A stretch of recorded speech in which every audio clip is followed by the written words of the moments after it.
రైతులు ఎవ్వరు యూరియా సెంటర్ల దగ్గర ఉంటలేరు, రైతులు ఎవ్వరు అంటున్నారు. రైతులు గారా మీరు?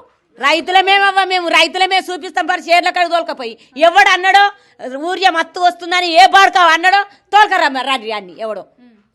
కామరెడ్డికి పోయినా, రామంపేటకు పోయినా, అక్కడ నీదంపేటనో ఆ ఊరికి పోయినా ఏడ కూడా లేదు.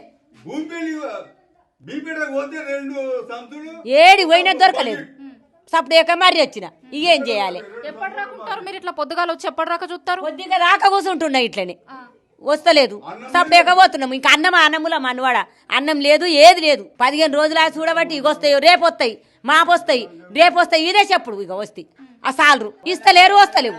ఇక వస్తుంది ఎన్నడన్నా లారీ వస్తుంది కదా, ఇక మొగోళ్ళకే మీద మీద అందుకుంటారు పోతురు. ఇక మా నాకు సప్పుడు పోతున్నా. ఇక ఏం చేయాలి? ఇక ఇట్లనే తిరుక్కుంటా పోతున్నా. ఇట్లా తిరిగే వాదలో ఉన్నాడు. వీళ్ళ పేరు మీద ఇడ వస్తేనే పీడవి వస్తుంది. మరి ఏం చేయాలి? పిల్లలు వాళ్ళు బతకవేయరు. మరి ఇక ఉన్నదాన్ని నేను ఏం చేయాలి? లాగోడి పెట్టి వాడు అడగబట్టి ఇక ఏం చేయదాని లేదు.